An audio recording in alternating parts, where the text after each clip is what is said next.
Hi, this is Mairghread Scott, the first female writer in Transformers comics, and you are listening to the Geekcast Radio Network. Who in the pits of Kaon is that? And then he came right at me, and well, come on, Mo. Come at me. I don't want to hurt you, Ratch. I said, come at me.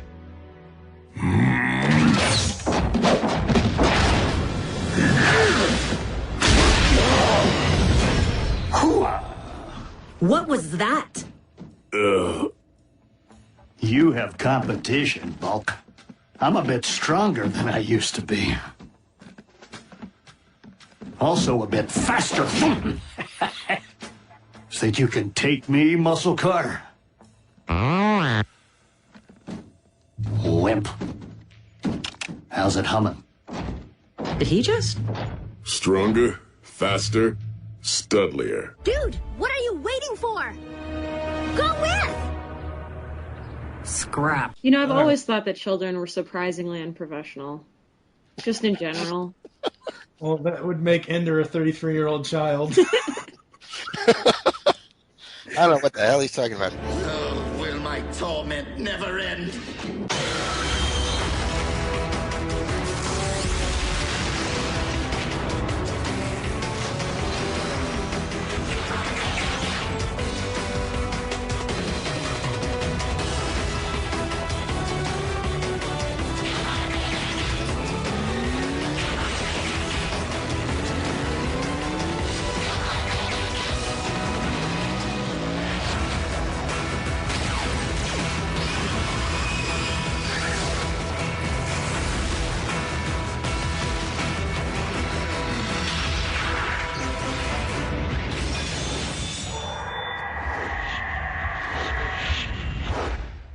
Hello and welcome to The Pull Bag. I am one of your hosts, TFG1Mike, and joining me is Ender. Hello, sir. Good afternoon, morning, whatever it is.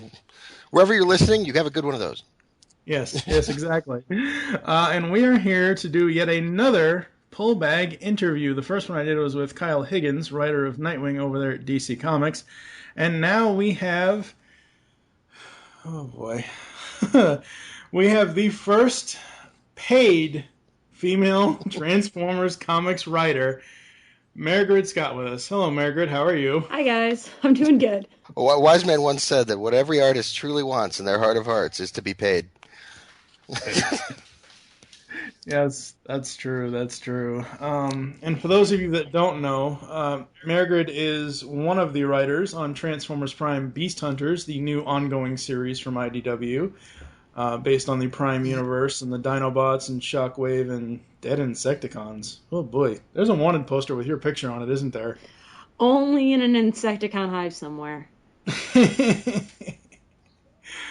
Oh boy. But you know, honestly, I've seen a lot of Season 3, and I'm feeling pretty safe.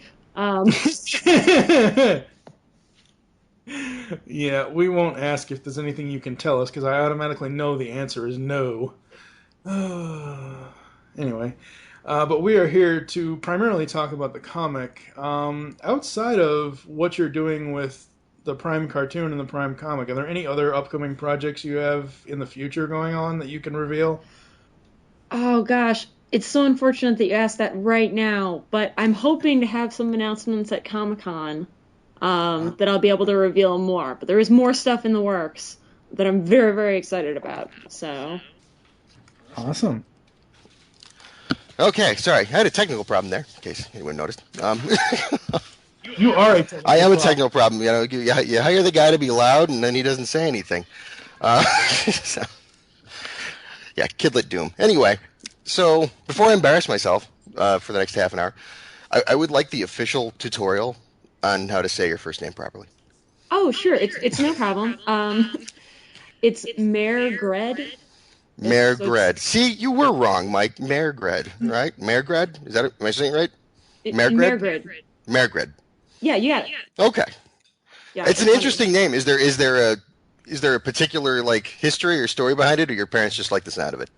It's just the Scottish version of Margaret, and my last name is Scott, which is really boring, so I guess they felt like they had to jazz up the first name some. Yeah, I got one of those last names you can't say, so yeah. Exactly. You know, I don't feel bad though because Jeff Klein, the EP on the TV show for Transformers Prime, he just refused to call me by my first name for like the first 2 seasons. So he only calls me by my middle name. And You are echoing You have a through. middle name? yeah, yeah. Is that something you share with the public or? Sure, sure. My middle name is Wild, Wild. Awesome. See, you like made out on the name front because you got a short last name, but your name is. I always figure, especially middle names, have to be interesting because they're only good for, small talk on first dates. So Exactly, exactly. I think he just enjoyed shouting "wild" across the Yeah, office totally, all the time. exactly. Hey, my son's middle name is Magnus. My daughter's middle name is Titania, and yeah. So we go for the interesting ones there. Oh, nice. I often wonder how his wife allowed him to get away with naming their child Magnus. It's Alexander Magnus, Adela Titania, and Leia Desdemona. Oh, Leia, that's very cool. See, I mean, you've got at least 2 Shakespeare characters. I don't remember Right. Magnus, but He's very ultra. Yeah. exactly. Well, actually, my name isn't even as interesting as that. It's just my mother's last name, but in my family, you don't change your name when you get married, so your last name becomes your kid's middle name. So my kids, I hope they're boys because their middle name's going to be Scott. Well, both my daughters have a family middle name that was passed down from my wife's side, which is Lawrence, and then my son's second middle name is Luis. I had 2 middle names, so we gave all the kids 2 middle names. We're trying to maximize that small talk, so we that's what we're going for there. Shakespeare and some Transformers and some. Our kids are That's a play I want to see. The transforming Shakespeare of Star Wars. Well, Transformers actually remind me a lot of Shakespeare in a lot of ways, you know? I mean, like, whose soliloquy is like Starscream? Yeah, that's true. That guy can just go. Like, he Shakespearean is. characters like to talk to themselves. If Iago turned into a jet, he'd be Starscream. There we go. All right, so tell us about your background. Where are you from, and all that beginning early stuff. Sure, sure. I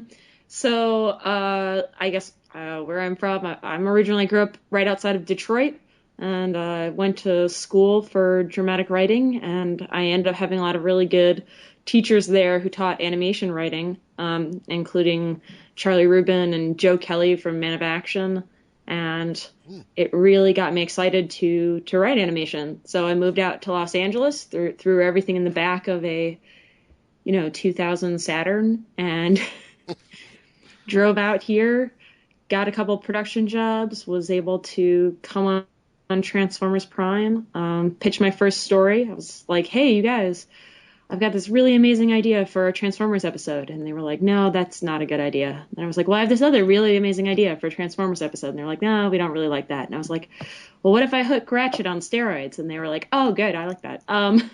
What were the other? Let's hear the other ideas.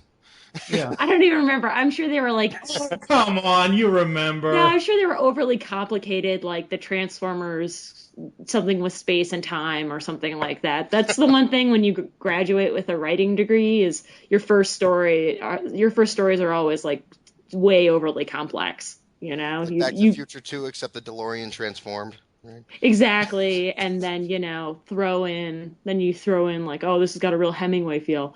And you're like, what?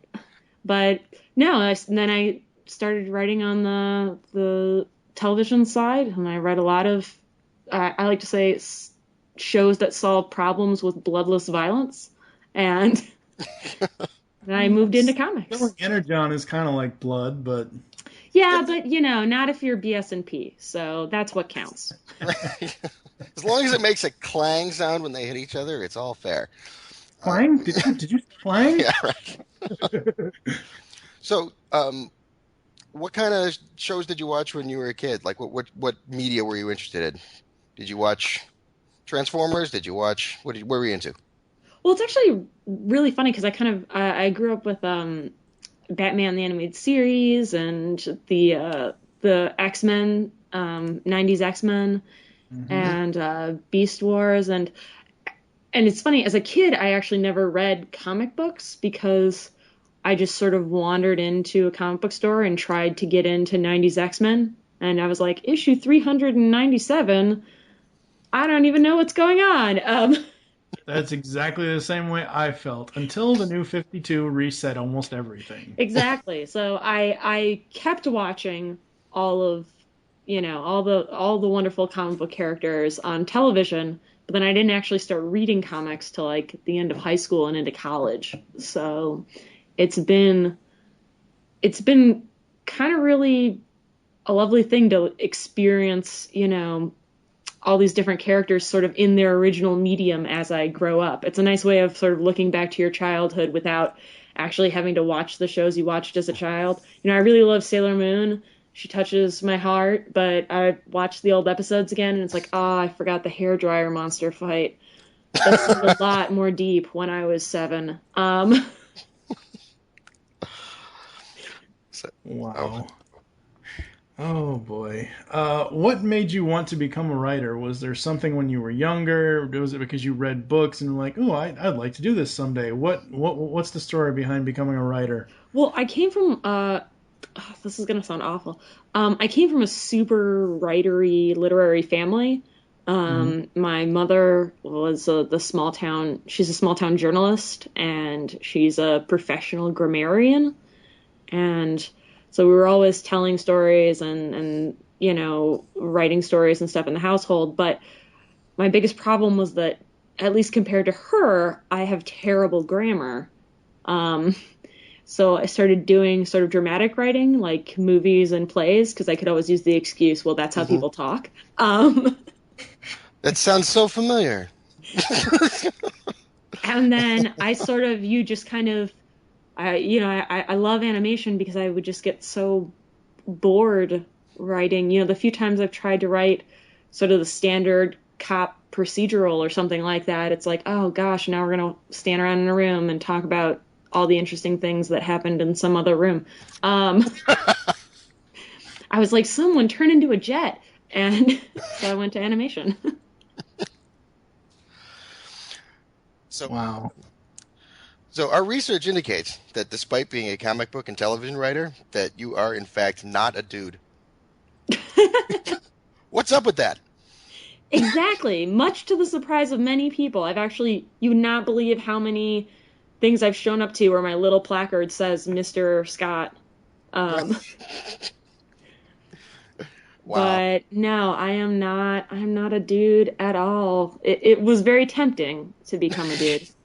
But I decided not. What's that been like in the industry that's, kind of dude-filled in some ways, at least in perception?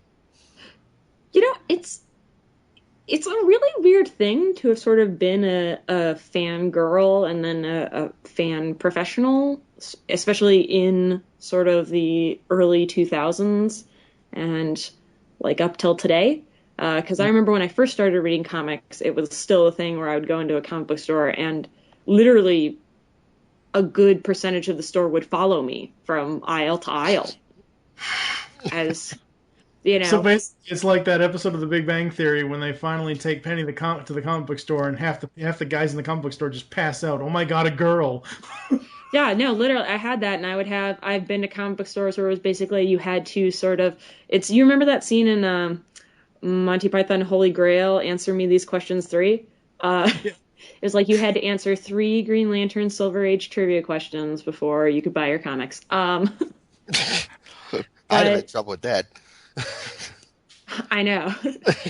But, it's funny, once I actually got into the industry side of things, it was something that people were really aware of, and it was something that I was always sort of warned against, but so far, at least, it's not happened to me. I've not experienced that. Maybe I've been really lucky to work with the people that I've worked with, but by and large, Hasbro's been really good to me. No one's ever told me you have to write this because you're the girl, or, we really don't want like a female viewpoint on this. And IDW has been fantastic. It's just sort of never been an issue. I wonder, part of that is just as a writer, it really doesn't matter what you look like. You're just a typed name on an email, you know? So it's interesting. Well, in reverse, do you see when you like they're saying that they haven't asked you to do anything just because you're the girl, as you say? Do they don't want a female perspective, or do you look at the status quo sometimes and think though like that it's really lacking in said perspective and they don't even realize it, or? Well, I think that there's definitely look, I mean, comic books are a really cool medium, and I've always been of the opinion that comic books are for everyone, that you just haven't found the comic that you like yet.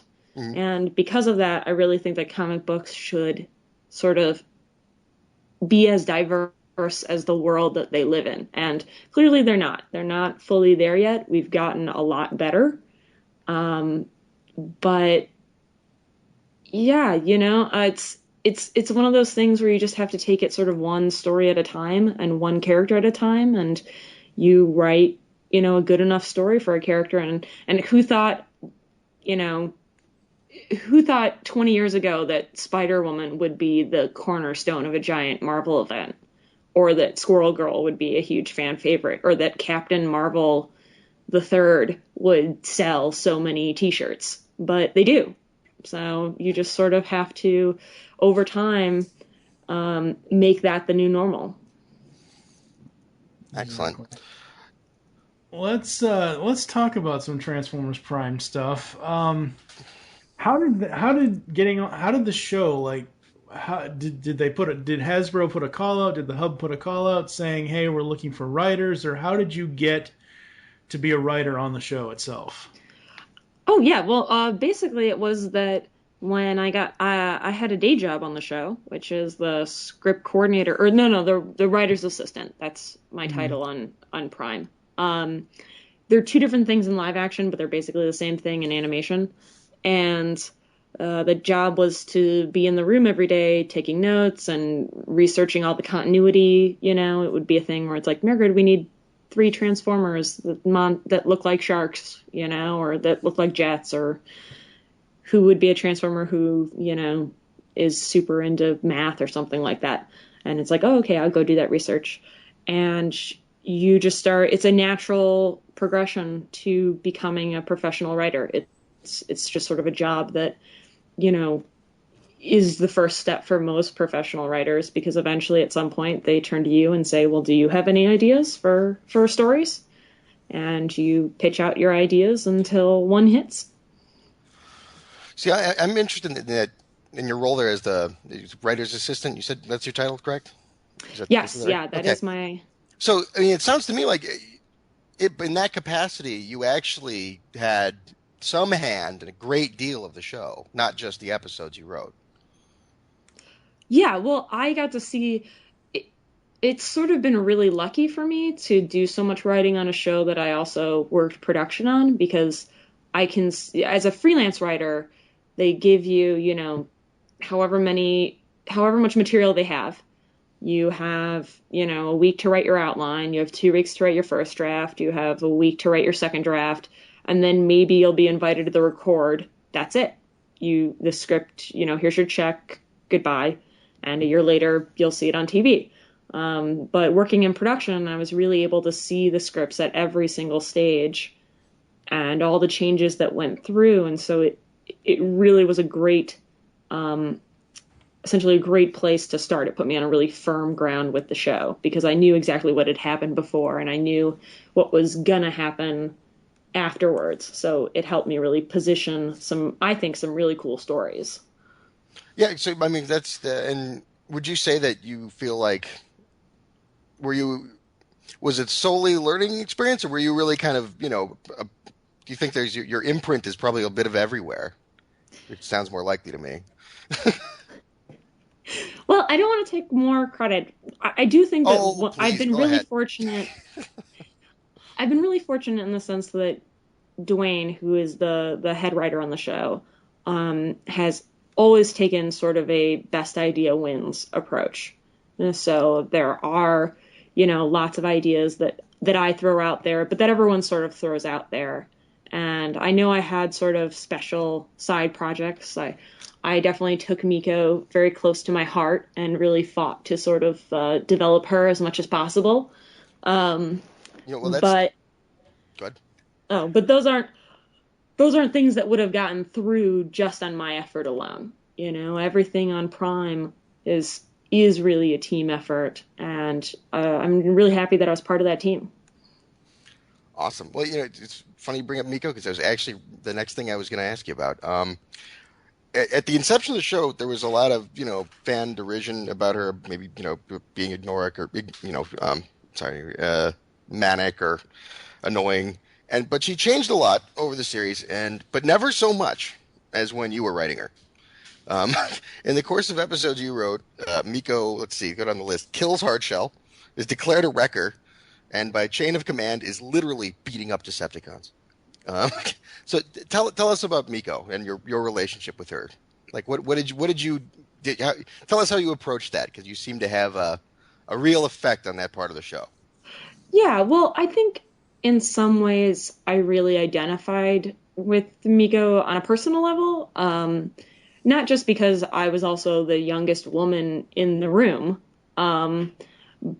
but the fact that, Miko really wants to be, I always joke that Miko really wants to be 22 with a Gatling gun, like strapped to Bulkhead's roof, shooting down Decepticons. Like she wants to be Sarah Connor. And when does that comic come out? I know, exactly. Someday, issue 127, TFB Centers. I'd say issue 11 or 12. At later. This rate. Well, that'll be a question later, but go ahead. Exactly. But, she was a character that I knew she was going to be an extraordinary woman when she was an adult, but she's 14 now. And so I was like, well, I want to really see her sort of become competent. Because on the other hand, I really liked Miko because as a writer, she's not a character that I see a lot, which is essentially a woman who fails and gets back up. A lot of times women are sort of the exposition characters, or they're the intelligence characters, or they're the more the RC thing where they're kind of uber competent. And I really liked that Miko was, she's kind of a screw up, but that does not bother her or hold her back at all. And I kind of wanted to reward her for essentially staying in there as long as she did. Well, at the start of the series, I mean, she really drives a lot of the plot, just in terms of, let's jump through this space bridge into a giant robot-filled battle. You know what I mean? And it seems crazy, but if you think about it, too, the story wouldn't go anywhere if she didn't do it most of the time.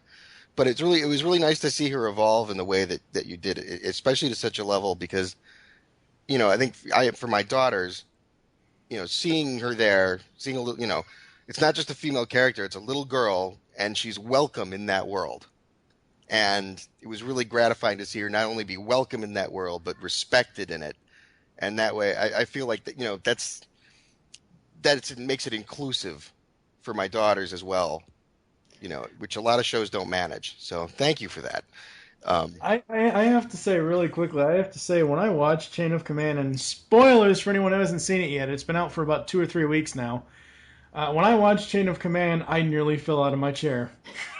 Because as soon as she started staring at that Apex armor thing, I knew it was going to be a G1 exosuit reference. I knew it as soon as it happened.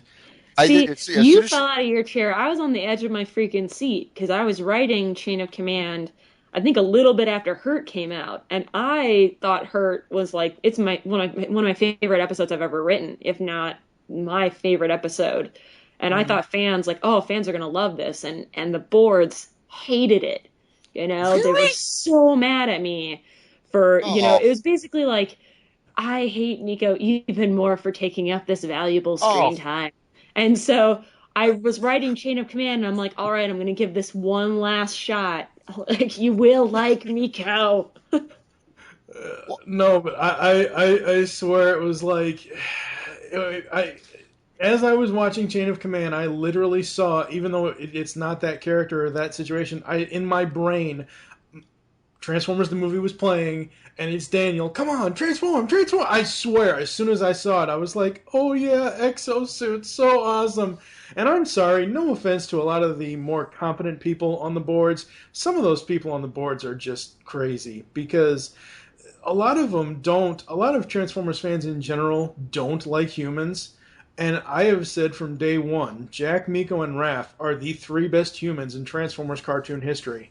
They just are. They're the best written, the best character development we've ever had. That's my opinion, and I'm gonna stick to it. But it's like when I saw every time that you all as the writers or the animators or whoever takes care of it, every time I see a reference to like just even in some of the scripts and some of the lines, like Megatron's looking for a Beast Machine soldier, I'm like, oh, that's so cool, and it's like it's so good. My favorite's the Bantor reference when Ratchet's drunk, or when he's coming out of it. He's coming out of like anesthesia.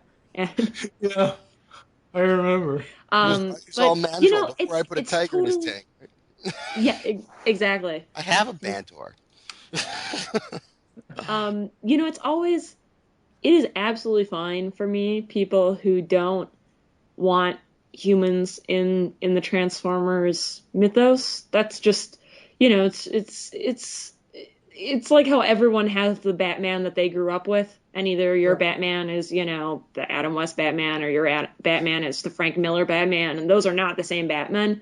But it is a special victory when you get a fan commenting that they didn't like the humans or didn't see their value, and then you were sort of able to help them see that value. And honestly, I think the humans they're not really there for the 30-year-old fan. They're there for the kid, because, when I watched X-Men, like, I loved Jubilee because she was, slightly older than me, and I wanted to someday wake up and get my mutant powers and go have fun with the X-Men. So the kids are there for kids watching the show to think that, maybe the car next to them is going to transform and turn into their robot friend. So, yeah, I think whenever you remove the humans from it, technically it doesn't have to be humans. I mean, they could be protecting badgers to some degree, but if you don't have those secondary characters for the Autobots to protect,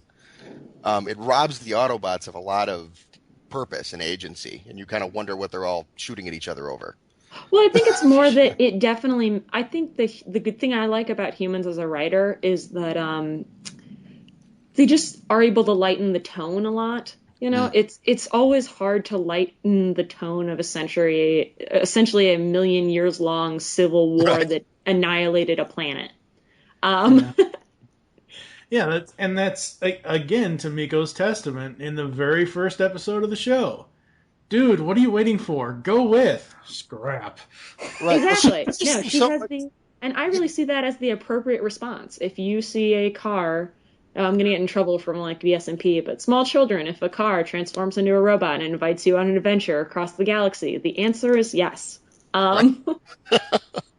Go live that life. I can't deal with reluctant heroes. That was why I always liked Miko better than Jack, because Jack I found a little on the dull side and couldn't quite see what he was doing there a lot of the time. Miko was like right out in the adventure. I feel like if Jack had his way, the whole show would have been about him cooking French fries. In his defense, though, in real life, Jack would probably live quite a bit longer than Miko. This is true, yeah. He probably would have survived that first afternoon as opposed to what really would. People would say, she was. I think she's crazy. They're like, no, she has a serious mental condition. Okay, this is like a death wish in the first couple of episodes. It was just like, different strokes. Yeah, but let's see where we go. Yeah, again, she's the big favorite around here in my house right now. And no matter how many times I tell my daughter that it's not important, I know she finds the 7-foot-high boys sign that hangs above the Transformers toys slightly off-putting. Yeah. And, can't imagine why. So, for you, did you have, similar experiences when you were a kid with toys and franchises you were interested in that maybe, didn't seem interested in you? And how does that inform how you approach the things you write today?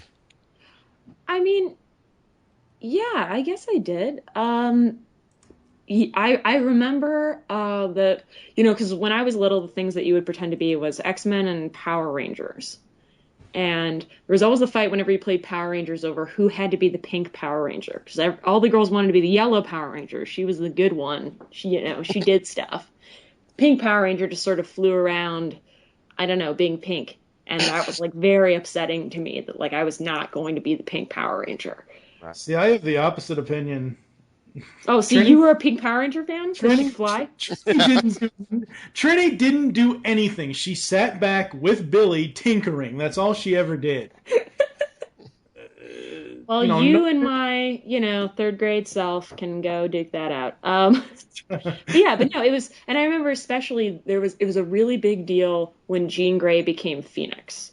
Because before that, and this is just me looking back as a small child, the feeling was that basically Jean Grey couldn't do anything until sort of they needed her to be able to do something, and then she could do it, and then she would like pass out. And that was really annoying, and like none of the little girls wanted to be Jean Grey. Everyone wanted to be Storm, everyone wanted to be Rogue. No one wanted to be Jean Grey.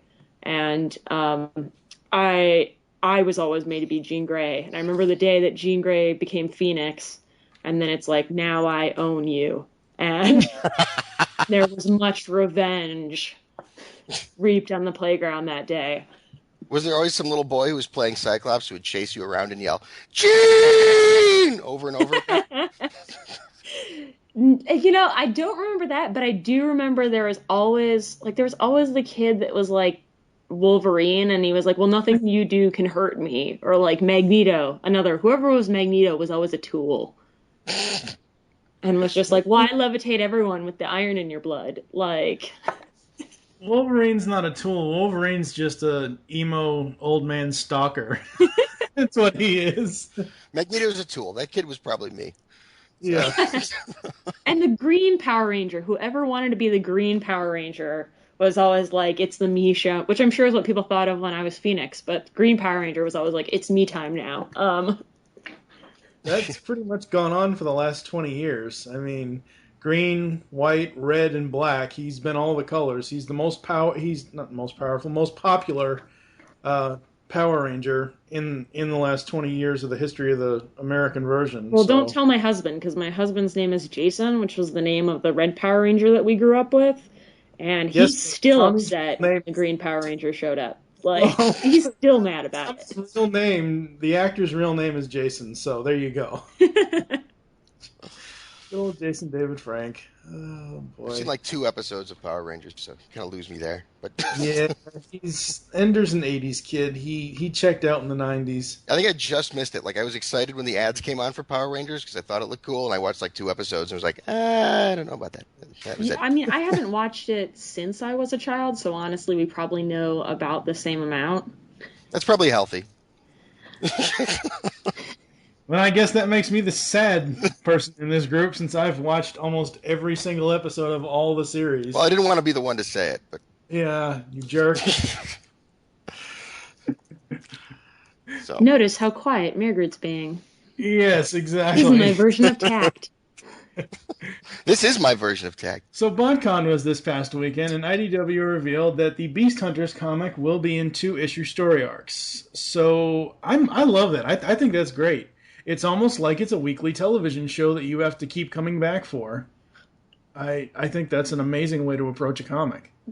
Thanks. Well, it was, we did it for 2 reasons. One, it allowed us to write more comics simultaneously, which since Mike is writing a bunch of comics and since I still write animation, has allowed us to sort of stockpile a lot of issues so we can keep writing it. But also, we just really wanted Beast Hunters, because it was tied in the TV show, to be a comic that would be a really good intro comic to new readers, or as good as we can make it. Because I love RID, and I love More Than Meets the Eye. But when I tell people, like, oh, you got to read More Than Meets the Eye, it's like, oh, okay, well, you want to start, 20 issues ago. And...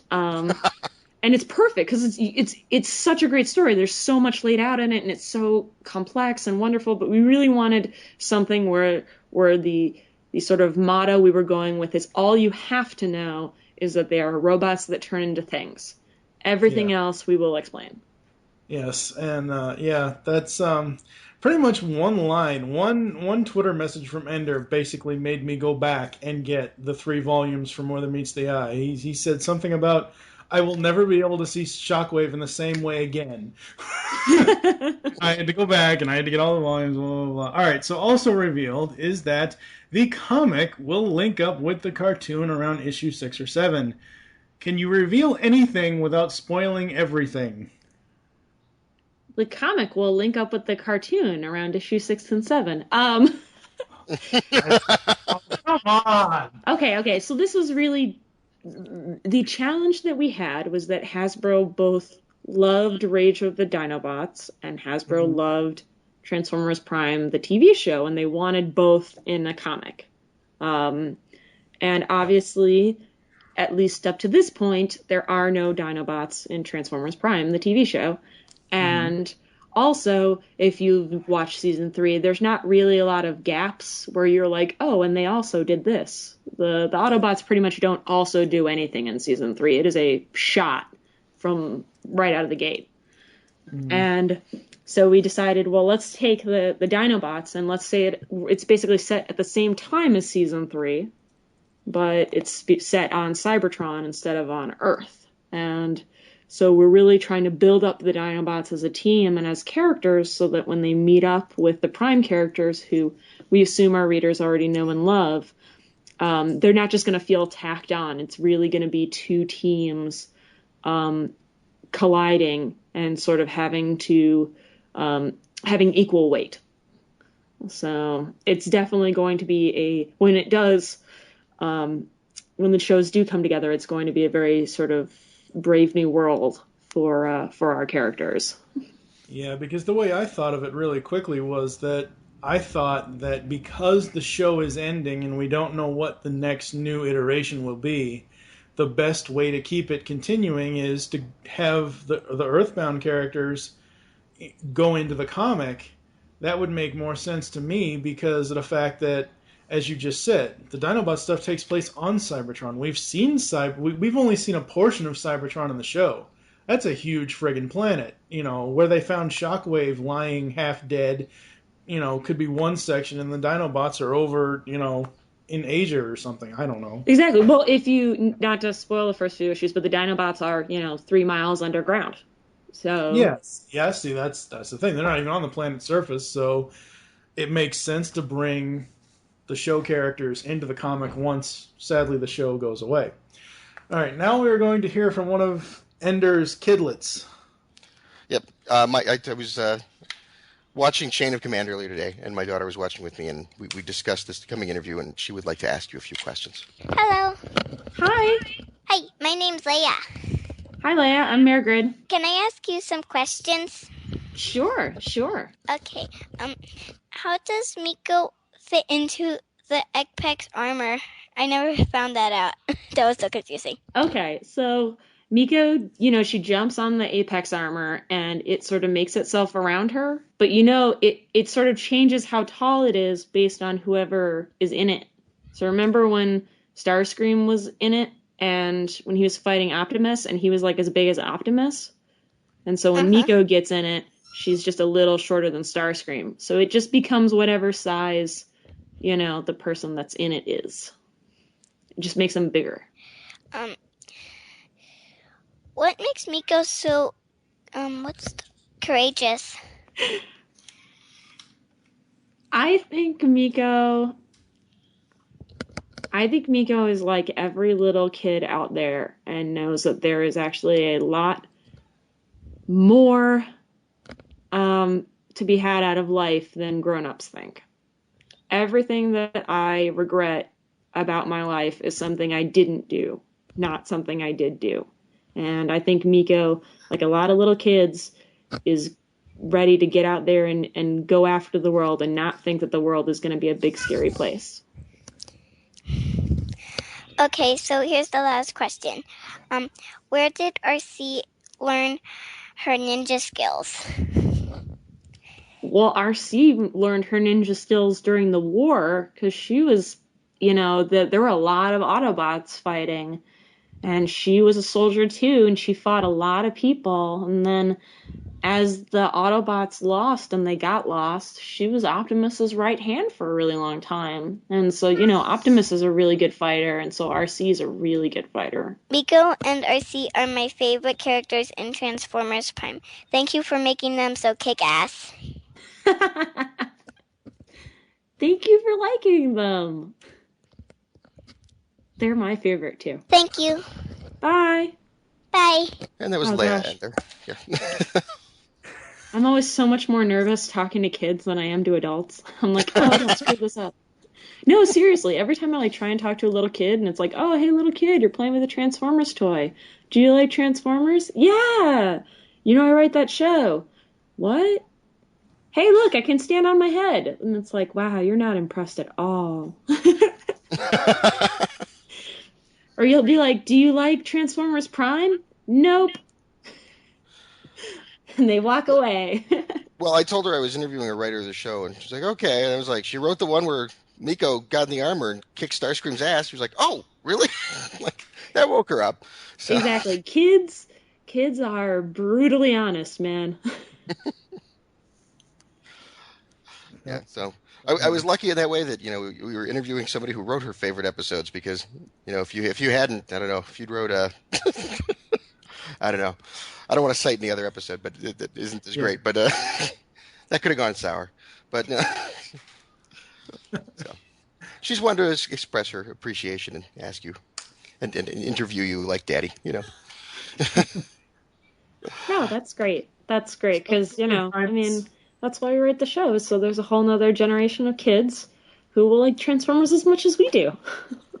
Yep, exactly. See, I keep telling you, Ender, Prime is this generation's G1. Yeah, I keep hearing that. I've heard that before. It's true. I grew up on Beast Wars. I actually never saw Optimus turn into a truck until the Michael Bay films. I will say the doing the Prime Resurrection thing at the beginning of season 3 again does more solidify that, because I think it is some of what makes G1 is actually the horrible Prime death trauma. It's almost when I say that's not this generation's G1, it's partially because I'm not sure being this generation's G1 is a compliment sometimes, because you got to remember we really solidified that in all these 5-year-olds' minds at the time, that the death grip that will never be released was leaving the movie theater bawling their eyes out because Hasbro made a critical mistake with their franchise.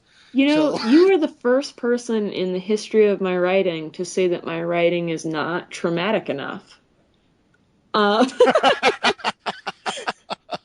Do you think should we be more traumatic? No. I'm pointing out that though it worked out in the end for them, it did kill the franchise for a while in the middle.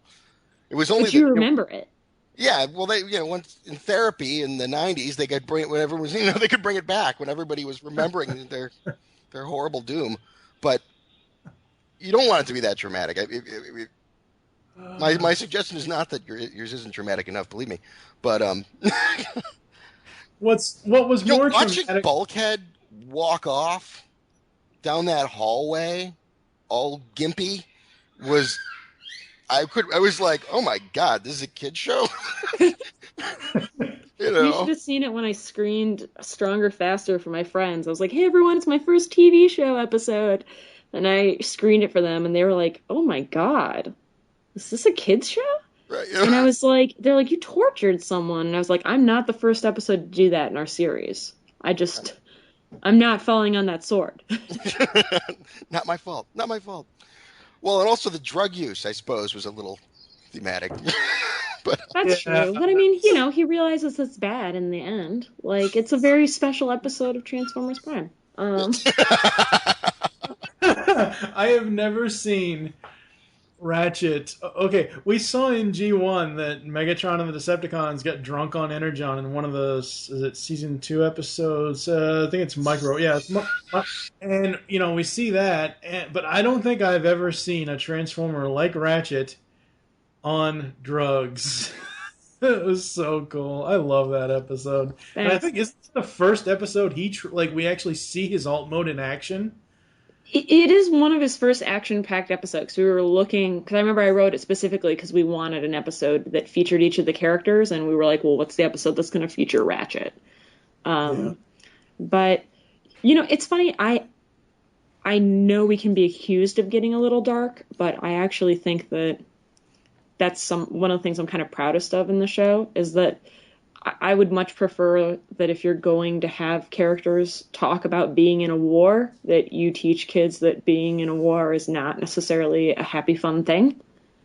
Yeah. And while there are things, we obviously want to shelter children from, I would much prefer kids to know that, people get hurt in war. And when you hurt people, like the whole point of hurt is, Miko's so upset and she goes off to get revenge, and revenge doesn't solve the problem. And I think that's actually a much more valuable lesson than sort of pretending that they're not really hurting anyone or that, actions don't have consequences. Yeah. It's very true. Very true. You've introduced the Transformers to the world of post-traumatic stress disorder. Exactly. And of course, only as much as we can. I mean, Bulkhead does recover like the next episode. Like, I think he's like takes him like 3 or 4 episodes to recover. But in cartoon times, that's forever. My favorite line from Bulkhead is still when they're arguing. I think it's Orion Pax Part 2. I don't know. It's one of them parts. It's after Optimus becomes his former self, and RC is like, "You're pretty good at stating the obvious, Bulk. Is there anything else you'd like to tell us?" "Nothing I can say in front of the children." Yeah. I love that line. Although it's funny because actually my favorite moment, one of my favorite moments, was also from that episode, which doesn't get a lot of press, but I really loved the moment where Fowler's trying to convince the Decepticons that everything's okay at the base, and he asks, the Han Solo line, the "How are you?" But because no one cares about Breakdown, it actually works. Like, Breakdown is so star for... That's sort of the character I least developed, is I've always given Breakdown essentially this unrequited yearning for emotional connection. Breakdown's so happy that someone cares about him that he actually answers. It's like, Breakdown. Aww. Poor Breakdown. Well, when you're partnered with Knockout, you got to imagine that you are not the center of the show. Especially with Darren Norris voicing Knockout. Oh, man. Oh, man. Knockout. It's so hard for me now because just recently, I don't know why, maybe it's because there's nothing ever on in the afternoons, I will flip to Nickelodeon. And I've been watching Fairly Odd Parents, and I can just see Knockout's face on Cosmo's body because they're both voiced by Darren, and it's like, oh, God. Is there, maybe you'll know this, is there... The name Knockout, I always look at Knockout, and he's colored just like Dead End, and he hangs out with Breakdown, but he's Knockout. Was there like a legal reason he couldn't be Dead End, or he was just always Knockout, or? Gosh, I don't actually remember. I know that it was very important to us that he was vain, and that we really liked that about the name Knockout, because essentially we thought of him, if Ratchet is an EMT, that Knockout's a plastic surgeon. Right. And so that was we really enjoyed that, but I don't know if there was something like why we specifically couldn't name him Dead End, or if we pursued the name Dead End at all. I just know that we really liked the name Knockout. So kind of transitioning really quickly here, back to the comic. In the first 2 issues, we've seen that after Rage of the Dinobots, Grimlock's basically a lost leader. He's just doom and gloom, sitting on his throne. And honestly, for me, what I loved about Rage of the Dinobots, and what I love about so far in the ongoing, is that outside of certain parts of Rage where it does focus on Grimlock, the rest of the stuff has nothing to do with him. Thank you. Finally, somebody is paying attention to the other Dinobots, and it's not just me, Grimlock, in the spotlight. Yeah, well, I didn't want it to become like Grimlock and Friends, I actually really liked the other Dinobots, and especially as I was writing Rage, it occurred to me that like I would try and think of who the other Dinobots were, as you're writing them, and I'm like, oh, Sludge is actually the only sort of emotionally balanced one of the group. Like, Sludge really doesn't have a lot of issues. And then I got to the end of Rage, and I was like, wait a minute, Sledge was left for dead like twice. Like, you don't just walk away from that, okay? Yeah, I was really excited to see Sledge because I enjoyed the game a lot, but unfortunately, he was kind of a wall sconce in it. Yes, he was, and Jazz was a jerk. Um, but I was joking with my friends that if I ever do bring Jazz into the comics, it will just be for like one panel where Jazz will like get off, the spaceship and be like, "Hey, everybody, I'm back," and Sledge will just punch him across the face. Just never see Jazz again. And I think a lot of us were like, yes, they're actually calling back to finding out what the hell happened to Sludge and how he's still alive. Yay! Yeah, that's definitely the thing. It's one of the hard things when you're writing, well, when you're writing anything, but when you're writing a miniseries in particular, is that, the number one thing about a miniseries is it has to be a good story on its own. So Mike and I, we were already talking about all these other stories, but if there's not a natural place to put that, then I'd rather leave it out than have like a really awkward thing where they're climbing up to the prison and Sludge is like, this reminds me of being left to die in the thing. It's funny because I actually get a lot of fans about like in issue 1 and 2, we don't really learn a lot about Airwave and his backstory.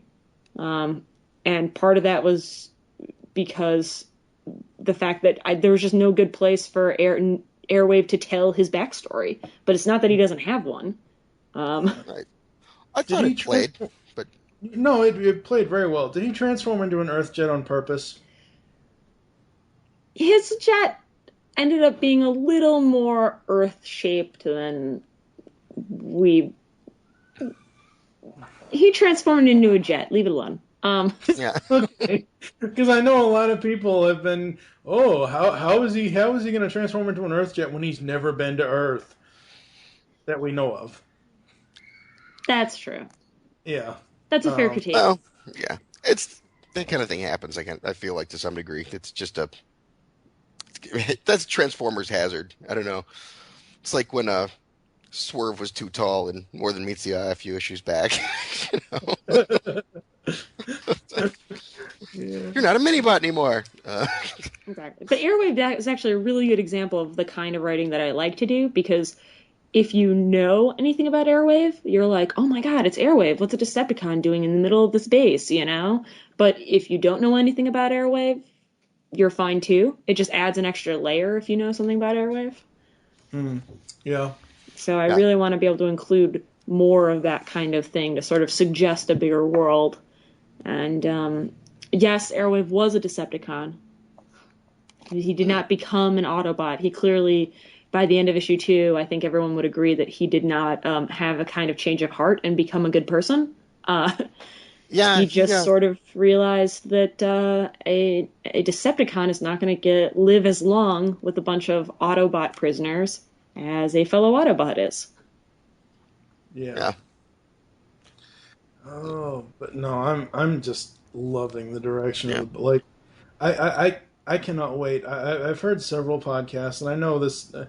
What I love about IDW specifically is that they offer 3 covers, 3 or 4 covers for almost every book they ever put out, specifically to Transformers. And I love the idea, and I don't know if they're going to continue it past. I think they told me on Twitter it's either going to stick through issue 3 or 4. It might not go past that, but for those of us who add the title Transformers Prime Beast Hunters to our comic pull list at our comic shops, IDW sends us, same price as the regular cover, a subscription cover with animation art on it from the show. And I absolutely love that. I think that's great. That's cool. Yes, it is kind of a lie because RC has nothing to do with issue 2. But I know, I feel so conflicted, but it's such a cool RC image. It's such a cool RC image, and it was such a cool Starscream image. And I know for a fact what the next 2 are. I went on comiclist.com and I found the subcovers. Issue 3, spoilers for anyone that doesn't want to know. Fast forward a couple minutes. Issue 3, according to comiclist.com, is going to be Soundwave, and issue 4 is going to be Megatron. Oh, yeah. Oh, I didn't know about issue 4, but Soundwave. Yeah, the Soundwave one looks totally bad, eh? Yeah, it does. It looks... And again, it's for us, granted, a mom and her kid are Ender, and his son that may actually just go into the shop and just pick up the regular cover, that's fine. There's a purpose for a subscription cover. It's for those of us who have a subscription. It's something extra for us that hold on to the book, and I don't mind it because I obviously know Transformers Prime Beast Hunters to this point is about the Dinobots, the Insecticons, however them may be dead, however many of them may be dead, And for me, I think it's cool. I think it's great. I'm actually going to mail mine to Simile Montano and have her sign it. I was excited too to see in terms of, you're talking about the characters you've added in. Like I was really excited to see Firestar again, who's nobody's used since the '80s. Yeah, and it was fun too because as we were discussing before with the sort of attitudes towards things, that it was nice to see an IDW Transformers comic with a female Transformer in it, if only to disprove Simon Furman's theory that like suspension of disbelief will come crashing down and no one will read the comics anymore if you have female Transformers. Well, they've always been female Transformers in the Prime continuity. Right back to Solus Prime. Right. So I love the fembots, and I totally want to bring them back. I make no qualms about that, and no one stopped me so far. So, well, good on you. Cause I find it at this point a little offensive in the IDW continuity, the idea of how they're treating fembots, frankly. Because the notion that removes them is Simon Furman saying, well, there needs to be a reason for there to be female Transformers, which makes me think he's probably not married. But beyond that, I mean, it's the same reason they have fingers and eyes, and they're anthropomorphized us, and disincluding half of us is extremely crappy just on the surface of it. But the one throwaway they have is they have Arcee, who I think it was Andy Schmidt who described as like, yeah, she's like a Frankenstein monster. And it's like, yeah, right. That's what women are. All right. We're all normal and they're Frankenstein monsters. It was just such I think it's just such a horrible message that they put out there. Not to mention it turns the Transformers into the Smurfs. I mean, literally. Now I can think of as the, what was it? The Venture Time thing, where it's like, clearly they're an insectoid race. Yeah. But you make some really good points. I love continuity. I am a total continuity nut. I can absolutely see not wanting to violate a show's continuity. But at least for us, because we can. Because there is no continuity in the aligned continuity that says there aren't female Transformers.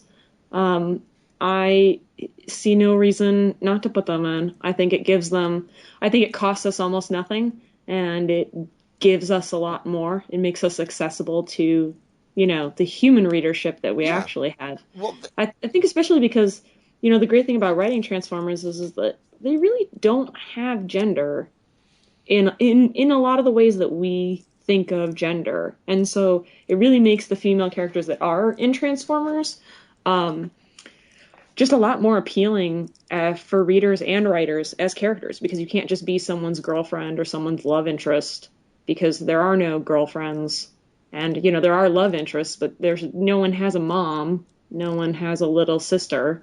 Like you have to build someone who is competent on their own instead of just sort of being the girl.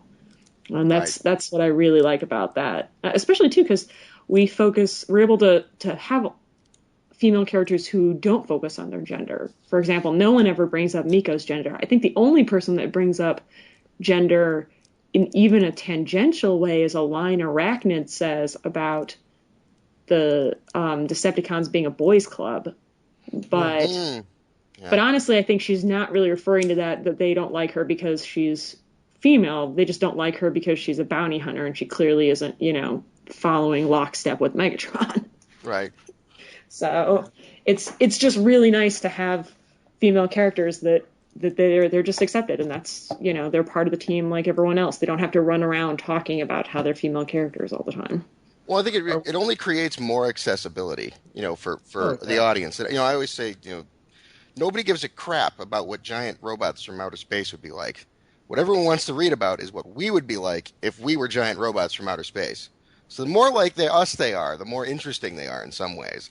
With the interest, the interesting part of them being giant robots is in the differences that would create in ourselves. It's not so much like a realistic, like they should be, they're not androgynous, for instance. You know what I mean? Like, Yeah, no, we don't refer to them sexless, as. but they're Technically, we probably should refer to them as it, it, they, and. right. But that's not how it is. You read, more than meets the eye. It's a giant titanium sausage festival in space. They're dudes. They're all dudes. It's what it is. So, they can't get away with saying like, what? They don't have gender. I don't buy that. I think it's kind of offensive. Frankly, it's in continuity or not. Either they need to adjust the continuity, say they were off panel, or they could cowboy up and apologize for being such dicks and just start having girls in the thing.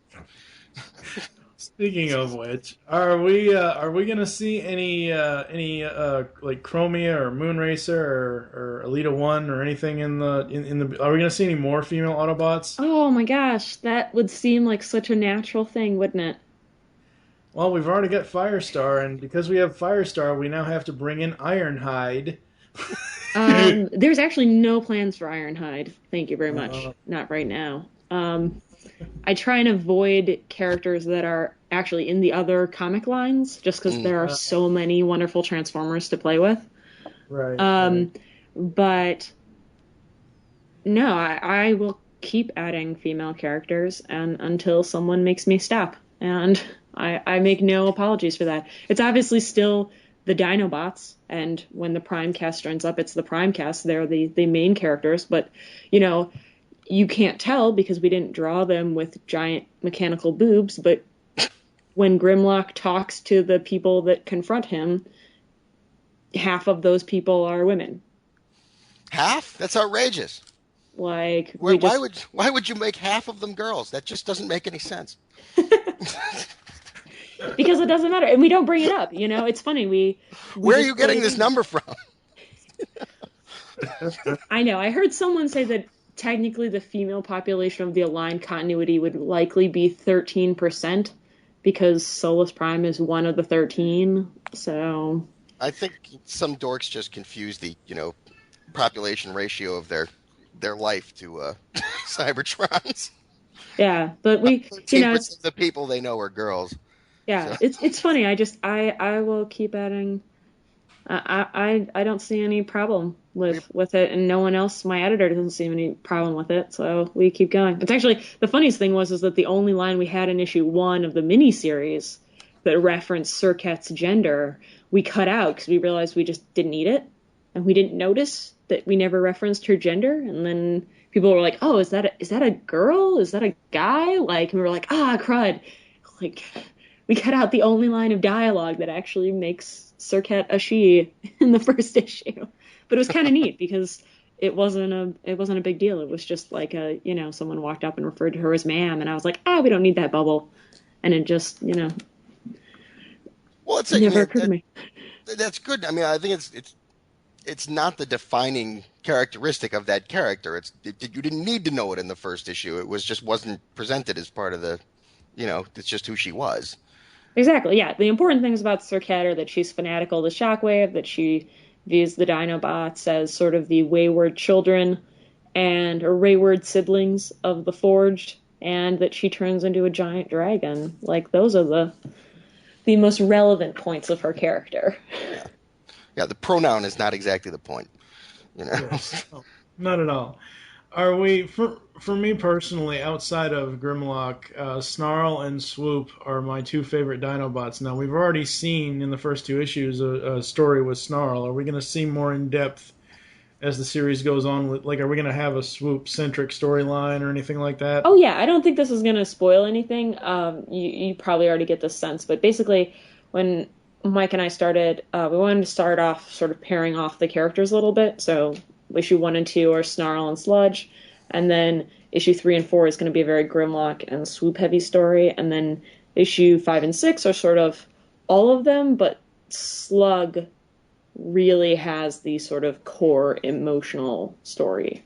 Like, that's the one where I really wanted to shine a spotlight on Slug. So I don't care what Hasbro says. In the Transformers Prime universe, scrap is the new swear word. His name is Slag, damn it.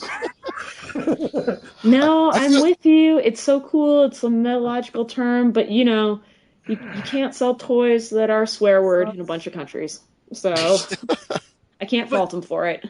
Yeah. Blame the British. Yeah, I know. That's right. Damn Brits. Well, Yeah. if, I did an interview at the Underbase, and they were like, "Why do you call him Slag?" And I was like, "That's your fault." Those guys are all in England. I think I'd be more sympathetic if Hasbro would actually make a goddamn Slag toy. Yeah. Yeah. Like, have that problem, please.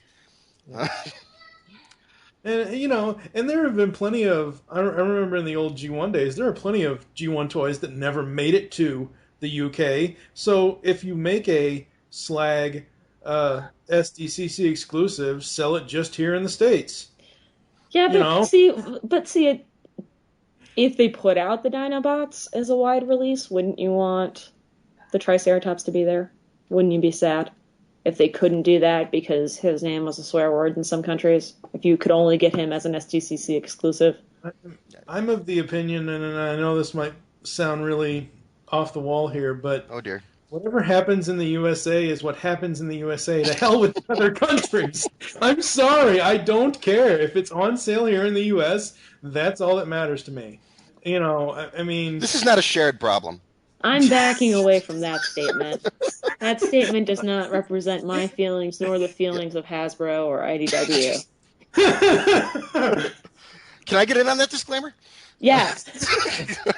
We're all just going to back away slowly from that. Seriously, it's like, they're a US-based company that, okay, sure, they market for kids, they market for us collectors to a lesser extent, and they market for all parts of the world, but, I mean, seriously, Ender, wasn't there 2 different sets of Constructicons back in the old days? A green set and a yellow set, and the yellow set was only like The yellow set was the G2 set, I thought. Right, but... You mean before then? I don't know.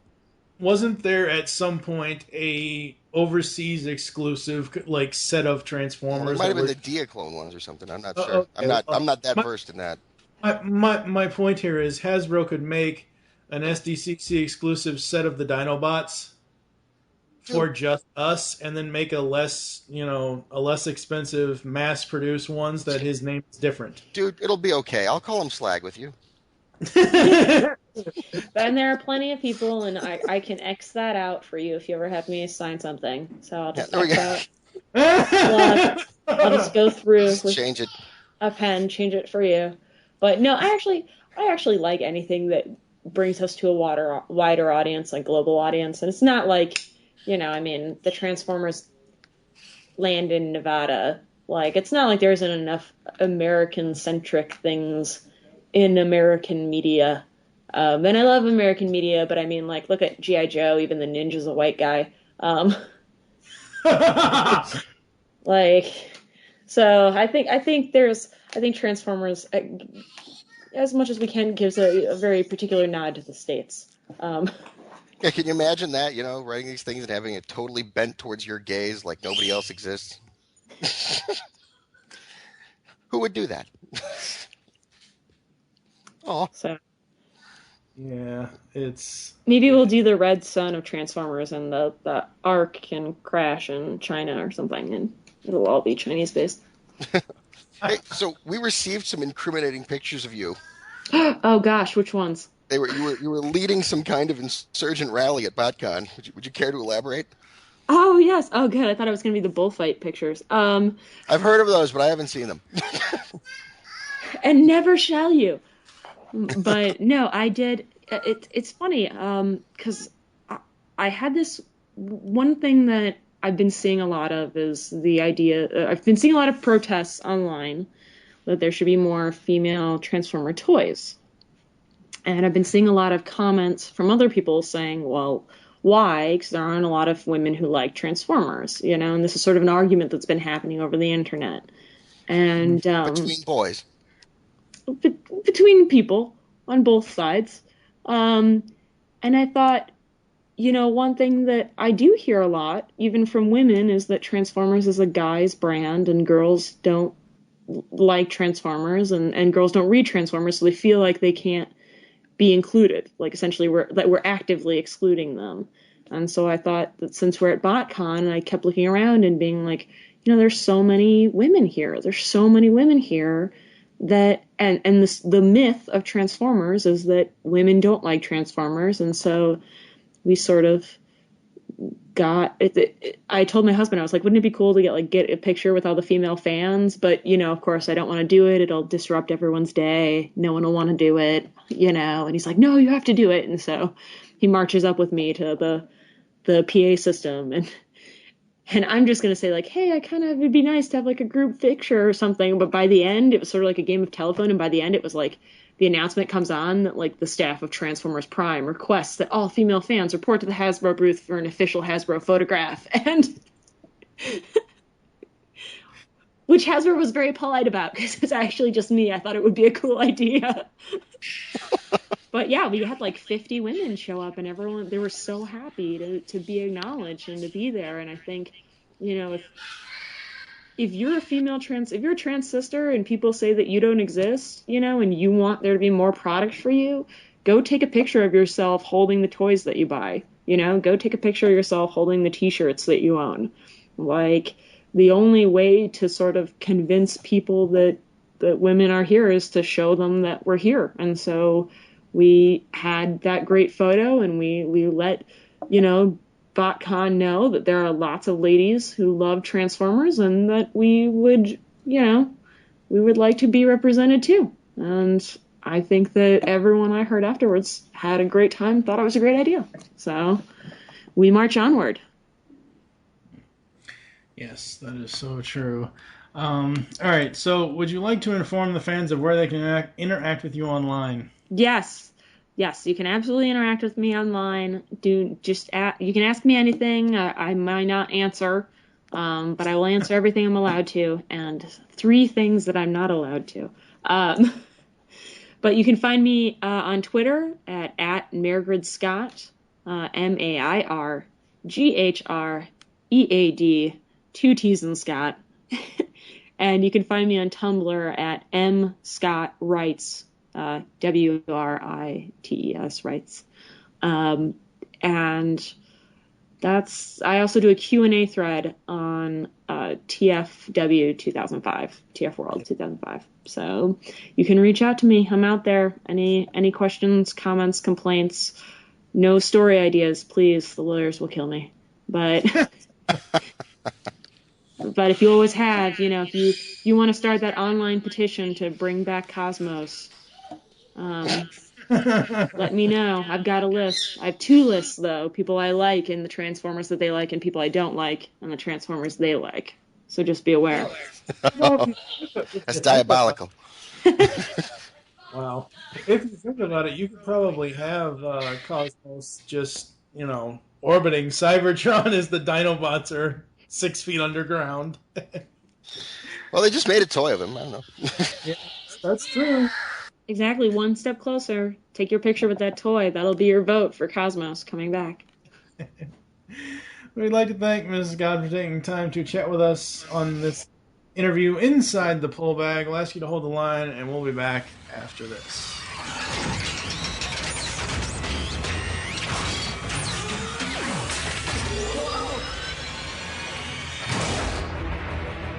What's the matter, Screamy?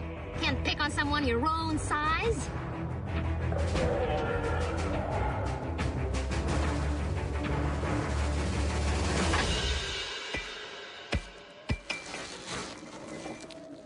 What do you know? It does fetch.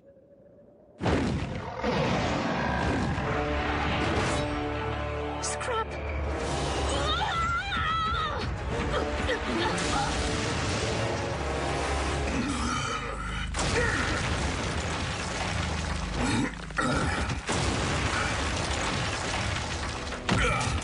Well, that didn't go exactly as planned. That's because any first cycle cadet knows better than to detonate a grenade in a confined space. Even if I intended the confined space to be the belly of the beast? Sir? Your actions continue to be just one step removed from getting us all scrapped. With all due respect, sir, the Predacon's loose, and Miko's out there alone. Permission to provide cover, sir? Go ahead. Make a wreck of her, as you no doubt did the wreckers. Starscream, status report. Master, we have secured the bone, and our Predacon is dealing with the Autobot's pet human as we speak. On my command, of course. I will not risk losing a precious commodity to your arrogance. I'll tear you apart! Have the beast return with my prize immediately. You can stay behind and finish the Autobots. Yes, Master. Assuming I can coerce the brainless brute into...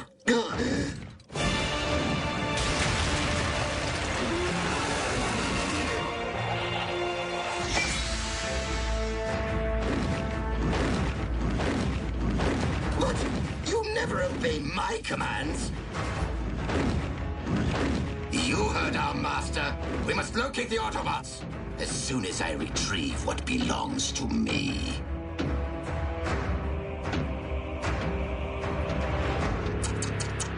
Even the strongest armor can't protect the weakest of creatures. Protected you, didn't it? It's it's funny. I have the same thing where like my husband and I love to play the Pokemon games together, and so we'll meet little kids and they're just so happy that someone knows anything about Pokemon, and we're going on this conversation. It's like, no, these are actual things. Yeah, they're right. Charmander is the best one at that level. Awesome. But yeah, no. Although the answer is Soundwave. Soundwave is the best Transformer. Soundwave is awesome. The hardest to write for. Yeah. Because you can't write anything for him. Yeah. Soundwave stares and points that way. Soundwave points at his face with the... I wish that they would just friggin' give a vocoder to Frank and just let him do it. Seriously. I want a little comic that just has like Bumblebee on one side talking to Soundwave, and I want Bumblebee to make a little raspberry noise at him, and I want Soundwave to have a little, emoticon sticking, the colon and the P sticking back out at him, and then like R2-D2 in the corner with a little like, boop, boop, boop, and a translation that says, "You'll be hearing from our lawyers." Did you, Ender, did you hear You could do like a Nuff Said kind of thing where it's just Bumblebee versus Soundwave for the whole issue. Yeah. Ender, did you hear the RC interview I did? No, I haven't had a chance. Well, damn it. I don't. Kids, I've been procreating. Give me a break. I know. I'm going to spoil it then because I actually asked Simile Montano how in the script, like in the show, Bumblebee will do his beeps and then RC will say something back to him. And I'm like, how does that work in a voice session? Is it in English in the script that he actually says something and then they just insert the beeps? Does Frank Welker make the beeps? Yeah. How does that work? And she's like, let me pull out a script and find out for you. Oh, man. Yeah, no, for the most part, there are a couple lines where we just write bleeps. But actually, for the most part, Bumblebee has dialogue in the script, and Frank does dialogue in a special voice for Bumblebee. And then we record that so the actors can work off it. And it's also so the guys who insert the static can know, what insert the bleeps can make them sort of sound like what he's supposed to be said. See, that's interesting because I kind of just envisioned Frank Welker like doing little armpit farts at the microphone. No, he actually does. He has it's really cute too. He has a really cute Bumblebee voice, and he does lines of dialogue, awesome. Just like every other character. Frank Welker is kind of godly. Yes. So I just want to clarify, because this will be in an outtake. I just want to clarify. Bumblebee's noises on the show are a sound effect, and it's not Frank doing it, correct? Yes.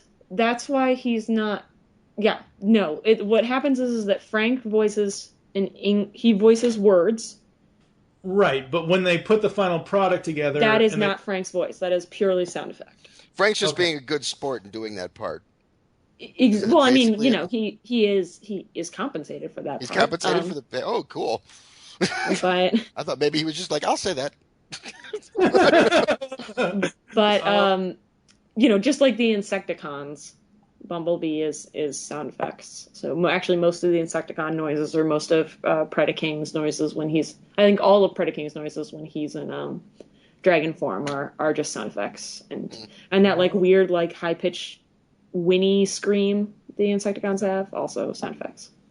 Wow. So which is funny because actually I almost never see the final product because since I work in production I see the episodes so damn often. But the last version I see is the final. It's called final picture, so it's the final images and it's the final actor audio that I make for the closed captioning script, and but I never hear it with music or sound effects. So yeah, like I came home one night and my husband was like, "What's that weird sound the Insecticons make?" And I'm like, "What are you talking about?" So you make the closed captioning script and you do all this editing and you find out all the little nitpicky things they need to know to make sure it works and make sure everything's legal. Yeah, and all the legal things, and if there's a sign in the background that says something. You just like keep the whole show's shit together. Basically, yeah. It's like Okay. it's tracking a lot of little things. It's like, oh crud, we've forgotten that episode that happened, and so blah blah blah blah, Or like, hey, we want this line changed here. Who asked for that line change? Well, this person did, and you pull out the note. Change this line. We can't legally say that, so. Yes. Yeah. We can't legally say the needs of the many outweigh the needs of the few. Exactly. So, Bad Dark of the Moon joke. Oh, yeah. I can just see Ender scowling at me. That's my skull, dude. It's just that way now. But yeah, if people ask what a script coordinator is like, it's basically essentially being the eyes and ears of the story editor when the script moves into production, so that the story editor can focus on just making the best stories and making sure the story's appropriate, and then as a script coordinator, I'm the one sort of making sure that all of the lines that we want to change got changed and that there's nothing in there that we thought we could say that we can't say, and little things like getting the designs really quickly to them, and it's like, could Soundwave fit through this? Oh, so like that there's one episode early on in the first first season, like the first 5-parter. Oh yeah, where they break into that satellite thing. Yeah. And like we had written that Soundwave had gotten into the building, and then I was like, hey, look guys, like I pulled the size comps and Soundwave can't get through the door because of his arms. And so I was like, okay, well we'll put in like a skylight, and that's how it'll crash in. So little things like that. Did you always know how long the show was going to be? Like, was it always going to be 2.5 seasons, or was there factors that... Most shows naturally cap out at, there's an old saying, 55 and out. Right. So we didn't know, but that's normally when you are on an animation show, you figure that the best you're going to get is 55 or around there. Cool. So you just kind of operate on that premise anyway. Exactly. Of course, on the other hand too, is that you always, there's always the saying that you don't hold anything back, which is why we did Unicron at like the end of season 1. Is like the worst thing you can do on a show is start holding stuff for season 3, because you don't know if you'll get a season 3, so you better throw it in now if you got a good idea. Gotcha. That's still the best, outside of Transformers the movie, obviously. That's still the best incarnation of Unicron. Like making it makes so much sense to me. Making the core of our planet the evilest thing in the galaxy. That's so cool. It's pretty cool. I love when they pan out and you realize that it's just that one big eye. Yeah, that's an awesome shot. Yeah, I really like that he was like sort of not physical, like he made those avatars, but it's not like Unicron. Because it was always weird that like Primus is a planet, but then like you'd see old pictures of Unicron and he, first of all, it's just weird for me to have like a giant dude just floating through space. No offense to Galactus. Yeah, just thinking. But like then you see him and sometimes he's really small and you're just like, why are you size comp. So of course that's the one thing people always laugh at us about Prime is our I admit our characters lose and gain quite a lot of mass as they transform. Yeah. I prefer that. I prefer a little cheating to make them look better. I thought, especially in some of the movie, like I thought Starscream looked ridiculous. You know, he looked like a giant chicken. It was like, really, it's okay. You can cheat. We won't notice. Just, you know. Well, I think it's really cool because you get those really awesome awe shots. Where, like, I think one of the great things is that one of the reasons why I think people didn't like Miko is because we made the robots. We did a lot of great cinematography things where the robots are so big that it's like, this is really freaking dangerous. Like, there's no question that these things are really dangerous, that even the sort of lowliest Viacon will destroy, any human opponent. Well, just generally out, it's like, she's not dumb, she has a death wish. That's not, that's not, these things are... I just think a lot of the fans that don't like the humans in general, specifically the female humans, that they just don't care for. Like, there was so much hate for Sari, and early on there was so much hate for Miko, and I approached it like it was a brand new show. I approached it like, oh, okay, what's this character going to be? And she's completely different from any other human female we've had in the cartoons here in the U.S.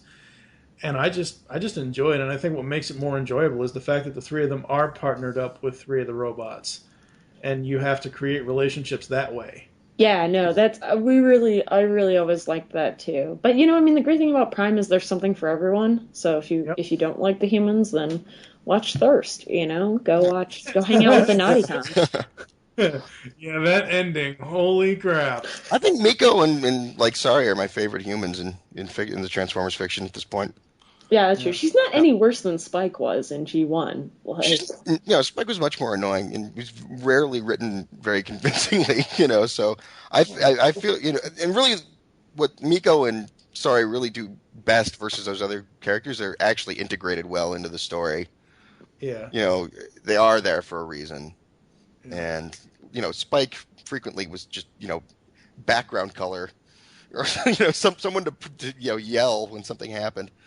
I liked him better when he grew up, honestly. But yeah. Well, part of that is just, remember, we do have a lot of like BS&P constraints. Like you can only put a kid in so much danger. Frankly, I'm really surprised they ever let me write Hurt. But I think we really did want to try and integrate the kids as much as possible, and Jack and Raph and Miko, they really do contribute, and that's always been nice, as opposed to having them just sort of be pets. Right. What besides Miko? You identify with the audience now. Yes, exactly. Besides Miko, who are your favorite characters? Because I need to know for art purposes to add something to the image because the way we do our podcast art for interviews is we take the person's, like, whatever image that they decide to send us for their personal self, and then we put, like, specifically for voice actors, we put like the characters they voiced. But obviously, since you're not a voice actor, what are the characters that you like? Man. I love Soundwave, but I think my favorite character that I tried a really long fight scene with Knockout. I freaking love Knockout. Okay. Like every other woman on the internet. He's so awesome. And Starscream's the best. Like, I like Miko, RC, and the Decepticons, and Ratchet. Okay. All the crotchety people. All right. Do you not play well with others? Mairghread Scott likes you. Actually, the person I really love in season 3 is Wheeljack, because I love that he basically tells Ultra Magnus to shove it. Like. Yeah. Yeah, he pretty much does. We Decepticons now face our darkest hour. Well, there you go, folks. That was our interview with Mairghread Scott. I'm probably saying it wrong. I don't care. Whatever. I'm not even going to try. Yeah. No, it was very, very awesome. And actually, just for some behind-the-scenes stuff. She's so interesting, we couldn't stop interviewing her. Yeah, no. we recorded an additional 13 minutes after we actually finished the interview. No, it's absolutely, it was such a fun time. We focused a little more on the show than I wanted to, but at the same time, we asked her enough comic questions without allowing or having her go into spoilers, because honestly, I don't want to be spoiled on Beast Hunters, the comic. I don't. I mean, yeah, sure, I kind of egged the question on about, what's going to happen once the show and the comic link up, but I didn't want to push it too far where she's like, yeah, I just can't say. But no, I think it's great that the show and the comic are going to link up. I think that's awesome. Yeah, I think the answer to our spoiler questions was like, it's Mairghread. Yeah. That's how you say it. That's the answer to that question. Yeah. What's going to happen when they link up? It's Mairghread. That's just a little, up at the end there. Yeah, but that's Scottish. So... That's the answer. Need to know anything else? Oh, God. I just don't have the power. So that has been the second. So... Yeah. Good old Scotty. This has been the second comic writer interview we've done here in the Pull Bag, and it's just been awesome. It's just been so awesome talking to her, and as we said in the interview, first ever quote unquote paid Transformers female writer, and it's just awesome. And I think the difference is it's not so much that whether it's males or females, it's so much that her writing style is that to give the characters she's writing about character development and actually like I said in the interview, the greatest thing about what I've read with Rage of the Dinobots and now the new ongoing is that the Dinobots actually have character. They're not just me want to go fishing. Yeah. Why Grimlock not want to go fishing with Dinobots? Yeah. No, Sludge and Snarl have personalities? Who knew? I thought they were background color. Yeah. So that's it for this interview in the Pull Bag. I'm not sure what's coming up next for the podcast. I believe it's episode 23 and 24. I'm not sure what we're going to be doing, but I'm hoping to be bringing. It'll be epic. We're going to give away money. Probably not. Okay, then. Good night, everybody. And Pirata. Shut up, Ender Pirata. Transform and roll out. We'll catch you next time.